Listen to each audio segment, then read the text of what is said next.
luvattomia maassaoloja, petoksia, väärennöksiä ja varkauksia.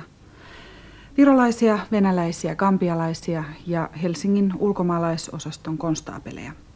Siinä aiheita ja pääosien esittäjiä ajankohtaisen kakkosen reportaasissa Kuvia Suomesta. Toimittaja on Kari Mokko.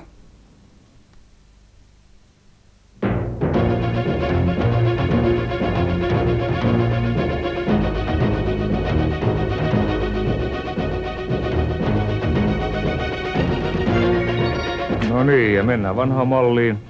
Haetaan vanhat asiakkaat pois sieltä, luvattomat oleskelijat, etsintäkuulutetut. Ihan muistutuksena, että pohjois-afrikkalaisia meillä on nyt 63 etsinnässä.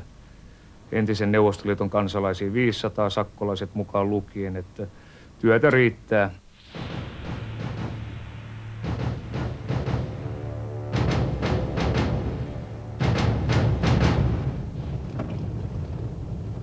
Perjantai-ilta Helsingissä. Poliisin ulkomaalaisosaston pakettiauto ja 4 konstaapelia matkaavat Etelä-Satamasta kohti ydinkeskustaa. On valvontaiskun aika. Meidän toiminta perustuu voimassa olevaan ulkomaalaislakiin, jonka mukaan meillä on oikeus ja velvollisuus tarkastaa maassa olevien ulkomaalaisten maassaoloedellytykset.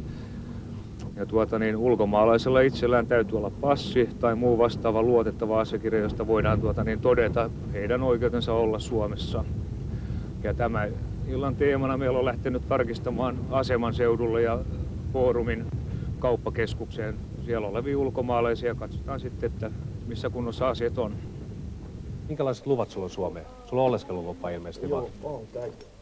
Joo. Helsingin poliisilaitoksen ulkomaalaisosaston passintarkastustoimisto on tämän kuluvan vuoden aikana ottanut noin 100 ulkomaalaista, jotka on luvatta maassa säilöön karkotusta varten.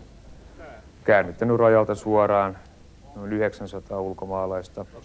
Ja ehdottomasti meille eniten aiheuttaa töitä niin entisen Neuvostoliiton kansalaiset, pohjois-afrikkalaiset ja nyt lähinnä gambialaiset viime aikoina. Saataisiko menemään sinne alas? Luvaton kulkukauppa. Koukkuun käy 2 afrikkalaista. Passeja ei ole, rahaa ei löydy. Kaverukset väittävät olevansa liberialaisia, mutta... Mitä todennäköisemmin ei ole. On lähtöisin Gambiasta mitä todennäköisemmin noin 99% varmuudella. Koska sitä käytetään hyväksi, että Liberiassa on sisällissota ja sen varjolla tullaan tänne ja yritetään anoa turvapaikkaa täällä. Tämä on tyypillinen esimerkki. Herrat kiertää ovelta ovelle tällaisen tekstin mukana. Ja jos päästään asuntoihin, siellä syyllistetään varkausrikoksiin, sitten asunnoissa myydään tällaista painotuotetta, joka on tyypillinen just gambialaisille kierrellä. Sitten ollaan ilman papereita. Paperit voi olla tällä hetkellä Ruotsissa, Norjassa, missä hyvänsä, koska heillä on edullista, että kansalaisuus ja nimi ei selviä. Tässä tapauksessa niin yleensä me selvitämme sitten, ketä herrat ovat. And where's your pictures? Are you selling the same pictures? Yes, this amount, yes. Together? Siis minkä takia sä olet nyt laittanut nämä kaverit rautoihin? Onko nämä gambialaiset sitten niin vikkeläliikkeisiä vai mikä siinä? No oli tää punatakkinen oli jo tuossa karkaamassa lähdössä silloin, kun otettiin kiinni, että ihan kuljetuksen turvaamiseksi. Mitäs muuten harrastaako kulkukauppaa ja laitonta maassa oleskelua sitten? No kokemuksen mukaan, pohjoismaisten kokemusten mukaan, niin ensin kertaa maahan tullessaan niin yleensä huumausaineen salakuljetusta ja tällaista myyntiä ollut sitten, että sen jälkeen siirrytään kulkukauppaan ja näitä lähetetään postitse heille sitten kotimaassa ja jatketaan tätä ovelta ovelle kauppaa. Tää on niinku kaikessa yksinkertaisuudessa. Okay, we go to the immigration office now, all right? So what happened to your passport? My passport, I sold it. You sold it? Where? Moscow. In Moscow. How much was were you paid? And my passport. Yeah. Just amount of $350. So what do you do here in Finland? No, we are just down away from war, so we are just prevent ourselves. Because my mom and dad is dead. Joo, ja nyt tässä lähtee 2 telefaksia, nämä on säilöönottopäätökset.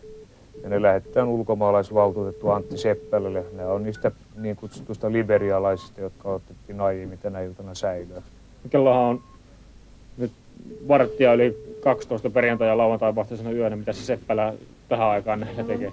No, kysymys on sinänsä hyvä ja mä uskon, että ulkomaalaisen oikeusturva vaatii tätä, että Seppälä saa myöskin tietää vartti yli 12 yöllä, että näin on tapahtunut. 2 päivän putkassa istumisen jälkeen kaverukset tunnustavat olevansa gambialaisia. Vanhemmat ovat elossa ja passitkin löytyvät Helsingistä. Gambialaiskaksikko ei hoksaa hakea turvapaikkaa, edessä on karkoitus Suomesta. Muukalaispoliisin hoiviin päätyy myös 3. liberialaiseksi esittäytyvä. Pakomatka sujui hyvin Moskovaan saakka, mutta sitten tuli ongelmia. I was sleeping on the veranda. One boy came and took my bag. Then he ran with it. And your passport? My everything. Even my money is there, everything. So I was there. One man came. He's a Russian. He's a good, very good man. He gave me $500. He tell me you take a train and you go to Leningrad. I don't know Leningrad or not. So then from there, then I just dodge a train to come here. Ja Helsingistä löytyi Suomen pakolaisneuvonnan toimisto. Virkailija kirjoitti nuorukaisen puolesta lapun, jossa tämä ilmoittaa haluavansa turvapaikan Suomesta. He just write there, I asked for asylum only. He write that. Then after my name, then he told me sign here, I signed. Then we came here. Yes. Haluan turvapaikan. Se on se taikasana. Silloin loppu poliisin valtuudet siihen. Jos haluaa kokonaan uuden henkilön, se on täysin helppoa. Se kestää noin 2 päivää. Silloin tulee jo ensimmäinen kortti, joka on valokuvalla ja leimalla ja komealla SPR-ristillä varustettu, niin silloin on uusi henkilö tehty. Tämä on meidän firmaan sekatyölaitos, että me ollaan puolittain matkatoimisto, kirkollinen virasto, me ollaan osana tässä kasteoperaatiota, että täällä syntyy semmoisia ihmisiä paljon, jotka on aikuisiässä, mutta isä ja äiti, niille ei löydy mistään päin maailmaa. Tämä tapahtuu ihan viranomaisten siunauksella. Ollaan vähän kuin hölmöllä väkeä, että uskotaan kaikki, mitä sanotaan. Eli siis että esimerkiksi saa ottaa sormenjälkeä? Ei, siinä täytyy olla rikosperuste siinä. Meitä on eduskunnan oikeusasiamies ojentanut tässä asiassa ja henkilötuntomerkkejä ei voida ottaa. Tämä olisi erittäin hyvä, kun voitaisiin vertailla esimerkiksi toisten Pohjoismaiden kanssa sormenjälkiä, valokuvia. Ja nyt tällä hetkellä Suomi on ainoa, joka on ulkona Pohjoismaista, että näin ei voida tehdä. Aha. How long have you been in Finland? 1 year. 1 year now. Are you working? No, they are not Studying? studying. What do you study? Economic and socialist. I see. Okay, have a pleasant time in Finland. Yeah. Okay, thank you. Shukriya. Kaikista maistahan löytyy ihmisiä, jotka hoitaa asiat niin kuin kuuluu, että se nyt on positiivista, mutta sitten ihan selvästi huomaa täällä, että on tiettyjä kansallisuuksia, jotka hoitaa asiansa hyvin, ei aiheuta poliisille ongelmia ja tämmöinen isompi ryhmä, esimerkiksi kiinalaiset. Totta kai on turvapaikanhakijoita, jotka todella tarvitsee turvapaikkaa ja täyttää ne kriteerit, mitä on aikanaan sopimuksessa sovittu. Ja nämä tällaiset bluffarit, ne myöskin vaikeuttaa näiden todellisten turvapaikanhakijoiden asemaa ja tutkintaa ja muuta. Ja eikä he ole yhtään sen enemmän mielessään kuin poliisikaan tällaisista huijareista. Usein se todellinen turvapaikanhakija kärsii eniten tässä jaossa sitten. Meillä on ulkomaalaisia, jotka kyllä usein nimettömänä ja näin muuten kärsivät tästä leimautumisesta sitten, kun tietyt ryhmät sitten parasta ja näin poispäin. He suoraan sanoen avustaa poliisia monta kertaa. Mä puhun suomea. Sä puhut suomea kanssa. Sä oot asunut, kuinka kauan sä oot asunut Suomessa? Vähän lähellä 4 vuotta. 4 vuotta just, joo. Ja sä annat uusia lupia nyt, niinkö? Sä annat nyt uusia lupia, vaan uudistat. Kun kysytään paperit ja henkilö ei lähdekään meidän mukaan, niin se ei aina tarkoita, että tämä on ollut ihan nuhteeton, vaan useimmilla, mitä me katsotaan, on entisyyttä poliisin kanssa. Se koira älähtää, johon kalikka kalahtaa. Ja... Onko sulla passi vai mikä mukana? Passi. Tehdään pikku tarkastus sulle. Älä koske muuhun, poika. Eikö? Et koske minuun. Ja kaikki sujuisi paljon helpommin, kun sä olisit ihmisiksi. Sä olet ihminen. Joo. Artturi tänne. Artturi odottaa siinä. Mistä sä tiedät, että mä oon ulkomaalainen? Mä tiedän sen. Sä et tiennyt? Nyt mä tiedän sen. Sä sanoit, että sä oot Pietarin poika. Sä nyt vasta tiedät. Sä sanoit, että sä oot Pietarin poika, eikö sanoit? En oo. Mitäs juttuja sulla on ollut? En mä kerro. Et kerro, no mä kysyn sen sitten. What the fuck is this? Son of a bitch. Yeah! Are you calling me son of a bitch? What the fuck? Are you taking me this? It's not allowed. It's not my work. Okay, This is my work. It's not allowed. Okay, this is my work now. Yeah. This is my work, and you show your papers. What the nonsense Thank is you. this? You call anywhere you want. Allow you. That's cool. I say Yeah. it. What is your nationality? Gambia? Yeah, I'm a Gambian. Okay. No, ne mennään tossa. Oh yeah. Hey. Give me. Come on, don't be shy. Kysy vaan tarkistaa kaiken kunnossa, ei mitään muuta. Miksi aina? Miksi aina? Sinä ainakin. You see Yeah. my ID, you see everything. Yeah. What do you want now, man? Is this gentleman living with you? What do you see, man? He is living with me. He is All my right, guest. all right. Your This is country. bullshit. We don't do this in What Africa. do you mean? Because it's your country. All right, please, gentlemen. No, you go first. No, you go Gambia, first. you No, never come to you go Africa. first. Hey, take it easy. Don't Hey, push me. don't mess around with me. Don't lie. What do you mean? Hey, just, I have nothing to do. Why? all right. So you do as I say, and you don't give me any orders. Open up. You are a guest here, a tourist. Yeah, I'm a tourist. So So, you you don't re- have so- to. You have to respect me. You don't And have to you treat me respect like. our laws. I respect your All laws, right. and you don't have Okay. to treat me And like now an stop illegal. shouting and don't spit on me. Baskeripäisen gambialaisen hallusta löytyy pankkikortti, joka ei ole hänen. Kortin omistaja, gambialainen ystävä, on pyytänyt nostamaan rahaa puolestaan. Ystävä on etsintäkuulutettu, oleskeluaika on umpeutunut. I can say all the Finnish people are racist, especially the police. They are racist. I can say that, especially the police. And I am not afraid of you people. When I return, I will report this to my government, and we will write to the United Nations. And we will you talk know, about this. And Yeah, you they- cannot do nothing to me. I live here. I'm married here. I'm living with my wife. You know what I mean? If I go to Africa, I'm going to treat Finnish people like this. Yes. You know what I mean? Very bad. Very Very bad, bad, yes. very And bad I am indeed. living here. I'm not afraid of you people. You know what I mean? You cannot do nothing to us. I mean you know what I mean? you have to money. If I wish to meet with you in Gambia, you will see when we meet in Gambia what I'm going to do. Please, can you sign there? Thank you.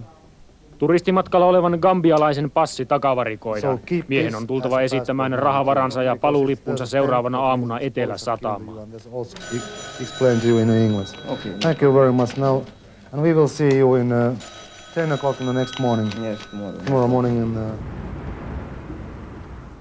Aamu on valjennut ja kello on yli 10, mutta gambialaista ei näy. Asiakkaista poliiseilla ei kuitenkaan ole pulaa, varsinkaan virolaisista ja venäläisistä. Tämä tulee olemaan työkenttä, joka ei lopu. Alkuaikoina meillä oli helppo toimia. Pelin henki oli selvä puoli ja toisin. Ulkomaalaiset kyllä teki vilppiä, mutta kiinni jäädessään ei myöskään sitten hävenneet sitä myöntää ja usein ymmärsivät itsekin sitten poistua maasta. Ja nyt meillä on saatu erinäinen määrä pitkälle lukaneita pykälän nikkareita, jotka neuvoo sitten näitä herroja ja sen myötä heistä on tullut röyhkeitä. Poliisilla keskikoulupohjalla on täystyö pysyy kärryllä, että mitä he keksii. Passintarkastustoimiston piippuhyllyllä istuu 3 Viron venäläistä. Miehet kertovat hakeneensa 2 kuukautta sitten turvapaikkaa Suomesta. Nyt hakemukset on peruttu ja kaverukset ovat matkalla takaisin Viroon. Matkatavaroina on 5 000 markan edestä silmälasin sankoja, 4 000 markan edestä kenkiä sekä kameroita, vaatteita ja taloustarvikkeita. Kuitteja ei löydy. Yhdellä entisistä turvapaikanhakijoista on mukanaan leikkurit, joita Etelä-Satamassa on takavarikoitu kymmeniä. Mikä mahtaa olla leikkurien käyttötarkoitus? Laatikosta löytyi sitten erimallisia virolaisia kynsisaksia. Nyt ollaan itse kysytty virolaisista, mitä nämä esittää, niin ne ovat itse kertoneet meille, että kynsisakset. Entinen turvapaikanhakija esittää toisen suositun selityksen. Elektrik. On elektrik. Tehokkaimmin leikkureita on kuitenkin käytelty helsinkiläisissä tavarataloissa. Leikkureilla on näppärä napsaista poikki tuotteisiin asetetut hälytinlaitteet. Aikaisemmin nähtiin käsikannossa menevää pientä yritteliäisyyttä. jota viedään etelään ja itään. Tässä on sitten parempi esimerkki, kun kerralla koitetaan rysäyttää. Meillä oli eestiläinen kaveri, joka on saanut väärin perustein Stockmannin luottokorttia hyväksi käyttäen Vantaan poliisista henkilötodistuksen, jossa väitetään, että herra on Suomen kansalainen. No seurauksena sitten autoliikkeestä saatiin koekäyttöön tällainen Bemari, jota koitettiin nyt sitten ujuttaa suoraan Helsingin satamasta Tallinnaan, ja auto olisi taatusti ollut sen jälkeen teillä tietämättömillä. Ja hinta on tuollaiset 200 000 markkaa. Niillä kulmilla juu. Itse en aja tämän hintaluokan autoilla, mutta 200 tonnin pintaa menee. Että näin. Kaupungilla kiinni otettujen isojen ja pienempien konnien henkilöllisyyden selvittäminen on vaikeaa. Passi ei ole mukana ja kielitaitokin on kadoksissa. Selvä. Siis tullut. Tässä on kansalaisen maassa oleskelupaperit. Mitään muuta ei löydy. Työvälineet hälyttimien irrottamiseen myymälästä ja ansioluettelot alkapäivältä. Villapaita, miesten kengät ja sitten jonkinlainen hälytin vielä sieltä. Ja tätä aletaan sitten selvittää herran henkilöllisyyttä, eli hoidetaan tulkki. Luultavasti otetaan säilöön, koska henkilö on tuntematon. Ja katsotaan sitten, että mistä löytyy matkustusasiakirjat. Ja selvitys saattaa kestää pitkään, mikäli hän itse on yhteistyöhaluinen tässä. Pahimmassa tapauksessa menee viikkoja ennen kuin selviää, kuka hän todellisuudessa on. Vanhan käytännön mukaan nimiä saattaa tulla useita tässä matkan varrella, mutta aika näyttää, ollaan viisampia myöhemmin. Kiinniotettu venäläinen ilmoittaa kuulusteluissa, että hän asuu matkustajakoti Euro-hostellissa, huone 506. Tunnetko tämmöistä miestä? Pitäisi asua täällä. Tämmöinen 506, semmoinen huone. Pitäisi katsoa, ketä siinä asuu. Ei ole ketään siellä. Ei ole ketään. Se on tyhjä huone. Uusi kuulustelu, uusi osoite. Nyt passi ja matkatavarat pitäisi löytyä yksityisasunnosta, jossa asuu venäläinen nainen. Asuntoon mennään 4 konstaapelin voimin. Ja siellä, mitä on odotettavissa, niin saattaa olla lisää luvattomia venäläisiä ja varastettua tavaraa. Että tässä olisi tämä kotietsinnän tarkoitus.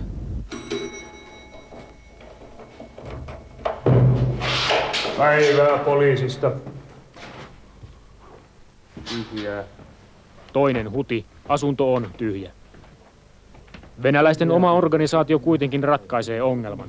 Kiinniotetun toveri käy tuomassa passin ja jää samalla itse vapaaehtoisesti kiinni. 1 päivän viisumi on päässyt ylittymään 1,5 viikolla. When my group going in St. Petersburg, I lost my group. And I wanna going with my group, but I can't. And after I have not money for ticket on my city. And I don't know how I can going in my city. Seuraavana kuulustelujonossa istuu virolainen, joka on haaveillut Suomeen tulosta jo 25 vuotta. Mies rantautui Tallinnan laivasta ilman matkalippua, passia ja viisumia. Jos mä olisin päässyt tänne, mä olisin vaikka tiskin pesijänä ehkä löytänyt jonkinlaista työtä tiskaajana. Hyvä, ja sitten olisin eteenpäin katsomaan. Tällä hetkellä niin jo työmäärän puolesta ollaan tällä hetkellä pulassa. Ja silloin kun nämä rajauudistukset tulee ja passiuudistukset Venäjällä, etäsopimukset, niin silloin ulkomaalaisvalvontaa suorittavat poliisit on suoraan sanoen kusessa. Ja takaisin kaupungille. Uusi asiakas odottaa rautatieaseman poliisilaitoksella. Tässä on nyt pitkään aikaan paras näkemäni henkilötodistus, mitä meillä on tyrkytetty. Tässä on 3 kuukautta vanha hotellilasku ja henkilöllä ei mitään muuta henkilöpaperia itselleen osoittaa. Ja sanoo olevansa portugalilainen. Kyllä, kertoo olevansa portugalilainen ja turisti. Who is the Prime Minister of Portugal? Prime Minister? Yeah. What is his name? My name is No, the Prime Minister of Portugal, the country of Portugal. Who is the Prime Minister? Prime Minister, you know, Minister. Who is the King of Portugal? No, Okay, you don't speak understand. English. Okay, yeah, thank you, that's enough. lyön vetoa, että tämä ei ole mikään sellainen joku väärä passi tai joku muu. Tämä on joku totaalinen huijari. Portugalilaiseksi liikemieheksi itseään kutsuva henkilö on asunut helsinkiläisessä hotellissa viimeiset 3 kuukautta. Lasku on 13 000 markkaa, mutta lompakossa on rahaa vain 10 markkaa 10 penniä. Passi on otettu pantiksi. Tämä on mitä todennäköisimmin väärä tämä passi. Kuva näyttää vaihdetulta. Tässä on kalvot on rikottu ja haltijan allekirjoitus puuttuu kokonaan tästä passista, joka pitäisi olla tässä ja peitettynä sen jälkeen. Mies tunnustaa, että passi on väärennetty. Hän kertoo ostaneensa passin Turkista $500. Nyt valeportugalilainen ilmoittaakin olevansa egyptiläinen. Hotellimajoitus vaihtuu yöpymiseksi Pasilan poliisitalossa. Interpol alkaa selvittää miehen todellista henkilöllisyyttä. Rautatieasemalta poimitaan tarkastettavaksi myös gambialainen, jonka ainoa henkilödokumentti on kyllä aito, mutta riittämätön. Vihkitodistus kertoo, että mies on ollut 3 kuukautta naimisissa suomalaisen naisen kanssa. Before I apply refugee, Yeah. I lost my passport. Where? In which country? I lost it here. In Finland. In Finland. Sorry, I don't say in, in Finland. Yeah, you said in Finland, yeah. Yeah, in Finland. Okay. Because I was a refugee. You was a refugee? I was. But you're not anymore a refugee? No, because I'm married. So I'm not anymore. Have you applied for political asylum? Yes. Well, do you have the Red Cross identification card? Yeah, before I have. Well, where is it now? Now? Yeah. I don't have it. Well, what happened to it? No, nothing happened because I'm married, so I don't want to use it anymore. So what did you do with the Red Cross paper if you don't have it anymore? Where is it now? I would like to see it very much. Where is it? I lost that one. You lost it as well? No, I don't lost it. That's why I. So where is it now? Since I'm married, so I throw it because I'm. You throw it away? Yeah, because I'm. Your Red Cross paper, official paper from Red Cross. You throw it away. Are you serious now? Serious? Maybe somebody finds it and uses it, you know. Yeah? Yeah, how can I trust you? It's the only identification card that you have is the Red Cross paper and you say you threw it away. Are you joking now? Not joking, because I'm not a refugee anymore. So how can I... You're not a refugee anymore? Yeah, because I'm married. Se oli kuinka vaan, jos nyt ruvetaan vihkitodistuksella jätkät pitää tuolla noin liikenteessä, niin eihän tästä tule mitään. Se on täysin varaton ja ei tämä henkilöskään meille mitenkään varmaa. Ja mä suosittelen ehdottomasti säilöä tätä. Mitä sä oot mieltä? Kuulusteluissa paljastuu, että gambialainen on hakenut turvapaikkaa väärällä nimellä. Käännytyspäätös on tullut voimaan heinäkuussa, mies on mennyt naimisiin elokuussa. Se ei auta, edessä on karkoitus Gambiaan. Karkoitettu lennätetään Afrikkaan ja pelkät lentoliput maksavat 50 000 markkaa. Sillä lentoyhtiöt vaativat mukaan aina 2 saattajaa turvallisuussyistä. Karkoituspäätös ja 3 vuoden maahantulokielto ei kuitenkaan takaa sitä, että karkoitettu pysyisi poissa Suomesta. Keväällä ulkomaalaisryhmä lennätti bolivialaisen miehen takaisin Etelä-Amerikkaan. Kustannukset olivat 100 000 markkaa. 2 kuukauden kuluttua uuden henkilöllisyyden hankkinut bolivialainen kuitenkin jo saapasteli Helsingin kaduilla. Jos Boliviasta asti kannattaa pyrkiä takaisin Suomeen, niin voisi olettaa, että sama aate juolahtaa vielä helpommin virolaisen tai venäläisen karkoitetun mieleen. No, hän tuli ryhmän mukana 4.9. Suomeen ja muu ryhmä poistui 7. päivä, mihin asti oli viisumi voimassa. Kaveri jäi kuitenkin Suomeen ja kuitenkin 12. päivä jäi Itäkeskuksensa näpistyksestä kiinni. Ja sitten löytyi hallusta myös muuta tavaraa, mitä epäiltiin anastetuksi. Tavaraa sekä hintalappuja noin 40 000 markan edestä. Takas saatiin tavaraa noin 10 000 markan edestä. Eli siis jotkut muut vei? Muut vei, joko ryhmäläiset tai sitten jotkut muut kuriirit. Minä ei tee, minä en varmasti. 15 varkautta, 1 näpistys. Hän oli myös ilman oleskelulupaa, täällä tuli maasta karkotus ja 3 vuotta maahantulokieltoa Suomeen. Tämä maahantulokielto koskee myös muita Pohjoismaita.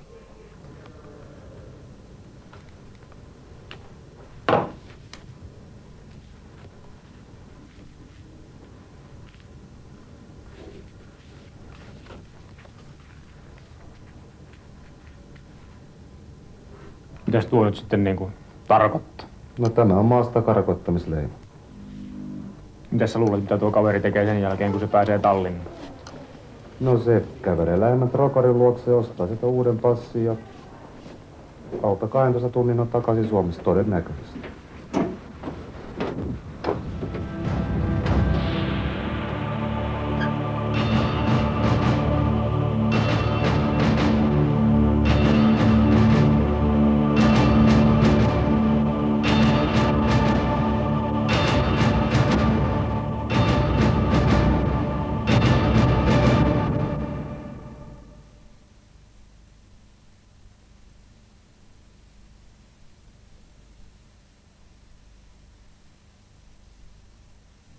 Englantilaisessa sunnuntaisarjassa